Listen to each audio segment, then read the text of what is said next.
Hi guys, my name's Alana. Welcome back to my YouTube channel, Mental Health with Alana.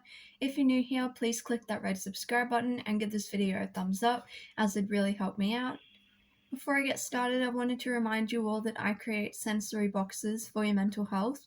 If you're interested in purchasing a sensory box, I ship internationally and overseas. You can find my website by going to www.careboxesbyalana.com, or you can click the Linktree link in my down box to browse products and to get access to mental health resources. So for today's video, I'm going to be talking about BPD, borderline personality disorder, and splitting. So splitting is a term used to describe when you value someone really highly and you think they're amazing, and then you devalue them, where you suddenly switch and you have the opposite view and opinion, and suddenly you almost hate the person, and it can be very extreme. It's a part of black and white thinking, and a lot of people with BPD struggle with this. So BPD is a very hard disorder to live with. It really impacts a lot of your life, and some of that is interpersonal relationships. You can have really intense interpersonal relationships, and this can make it really difficult when you split because you want the person in your life, but they've done something, and then you feel extremely angry towards them. And this can be really hard to manage and can lead to unhelpful coping mechanisms such as self-harm to try to get the person back. Because fear of abandonment is a big issue with BPD, often when you split on people, later on you want them back in your life, and you can go to extreme measures to try to get them back. And like I was saying about the self-harm or threatening people with suicidal attempts or just things like that. Like sometimes people can go to extremes when living with BPD, and BPD is such an extreme type of disorder, so you can often go from feeling really, really happy to really, really sad. And the big jump from feeling one way or another and being very black and white, it impacts every area of your life. And BPD is often really marked by being so black and white, and it's something that can be really difficult to get around. So today I'm going to be talking about a few ways which you can avoid splitting or how to deal with it if it does happen to you. I'm going to be using my personal experience with this, but if you have any experiences with splitting, please leave it in the comment section down below, and I'd love to chat with you about it and to see different people's opinions and viewpoints. So the first way to avoid splitting is to keep your phone away from you when you've had an argument with someone. If you've gotten into an argument, an altercation, or someone's done something and you're splitting on them and they maybe don't know about it, they don't know how you're feeling, I recommend keeping your phone away from yourself for a few hours just so you can process it, just so that it doesn't escalate into anything more big and you don't say something that you're going to regret later.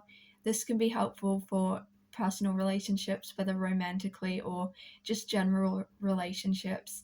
And keeping your phone away from you just helps to minimize the fact that you could start sending the person messages that could make the situation worse.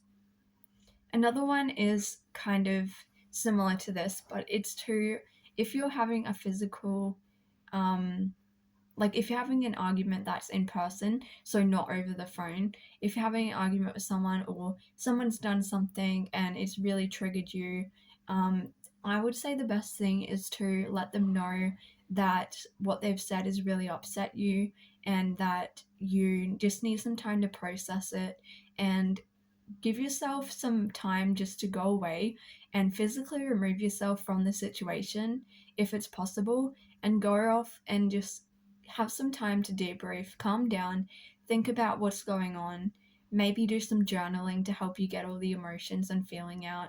But it, again, same with the phone, it allows you to actually have time to think through things, because with BPD you can often be very impulsive, and the impulsivity can make you do things that you'll regret later.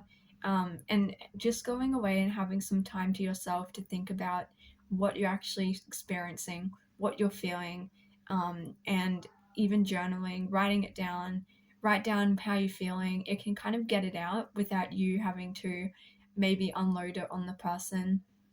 And I'm not saying that you're always in the wrong, because sometimes when we have altercations with people, you're actually right. And it's not really about who's right, who's wrong. These tips are more just to help you be safe and deal with splitting in a safer way that's going to protect you, because often if you get really upset about something, you can resort to dangerous coping mechanisms, and that can lead to more issues and more problems. So that's what I mean by just taking a step away, and going off and having some time to yourself.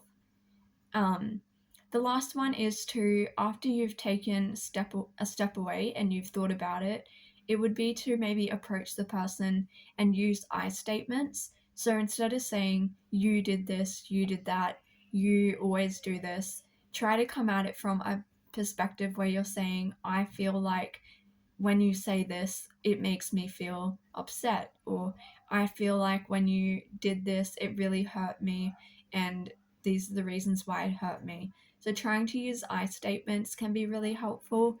In DBT, which is dialectical behavioral therapy, which is a therapy designed for people with BPD, it actually goes through a whole unit based on interpersonal relationships and how you can work around these things and deal with people. And if you're interested in any worksheets, you can just go onto Pinterest and type in DBT, interpersonal relationships, and it will come up with a bunch of worksheets where you can actually do the worksheets and work through how you're feeling. That's a great option. I often go on Pinterest and use DBT worksheets. You can also find them on the internet, and it's all free. You can just print it out or do it in your journal, and it helps you to process things. I suppose the main thing of this video is me saying that instead of impulsively saying things and getting into an argument with someone, I'm trying to say that just give yourself some time to think about it, time to discuss it. When you're feeling calmer, then come back and discuss it with the person if that's what you need to do. And I'm not here to tell you what to do, I'm just here to give you some advice or some tips on what's helped me. And I find removing myself from the situation and just going away the best thing that's really helped me. And distracting myself as well, like just going and doing something I like, distracting myself, not sending the message, that I want to send, um, when I'm feeling really upset and like angry. But yeah, using distraction techniques can also really help. So I hope this video helped you. If you have any other questions, please leave it down below. Make sure you check out my care boxes. The link's in the down box below if you're interested. And yeah, like I said, I ship overseas as well. So if you're in another country, you can still purchase one. And yeah, if you have any questions about my sensory boxes, then please DM me. And as always, I hope you guys are feeling safe, you're having a great week, and I'll see you in my next video.